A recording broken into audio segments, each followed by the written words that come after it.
A-level and GCSE students, listen up. I know what mistakes you're making and I know how to fix them. I see students make the same mistakes over and over again. First things first, appreciate that GCSEs and A-levels are structured in a way around a specification, and you can literally not get asked anything that is not on the specification. You don't have to be really good at a subject to get the best grade in it. You just need to know everything on that specification. 2, not utilising this specification. You know you need to know everything.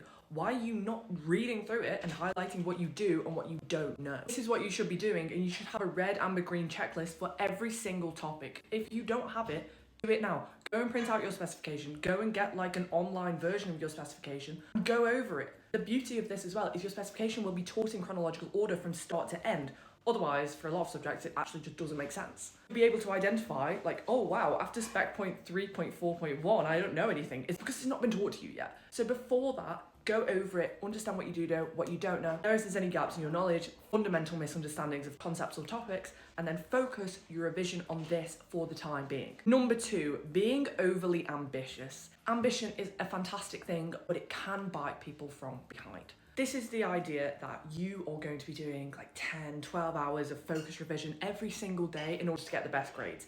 A, you don't need to do that much revision, and B, that is going to burn you out. This is the downfall of so many ambitious and hard-working students, is they overwork themselves and they burn themselves out. After a point in time, you start becoming unproductive. Actually, in my opinion, become counterproductive if you're not taking breaks, because you get burnt out, and then by the time the exams come around, your brain is just gonna be fried. You need to be realistic on how much work you can do. This is where the beauty of planning comes in.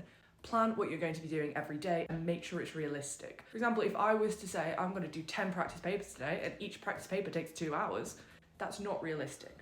Utilize SMART goals in your planning. Say what you're going to do day by day, make sure it's specific, measurable, attainable, realistic, time specific. I've got a whole video on to-do list making and SMART goal setting, so check the playlist for that. Thirdly, knowing all the content and not knowing how to answer the exam questions. This is so important for GCSE and A-level because the questions are marked in a very specific way. Especially in essay-based subjects, you need to have a paragraph structure. You need to know exactly where all of your marks are coming from. Because you could know all of the content and still come out with like a D4 if you're not answering the exam questions in the right way, if you're not hitting all of your assessment objectives.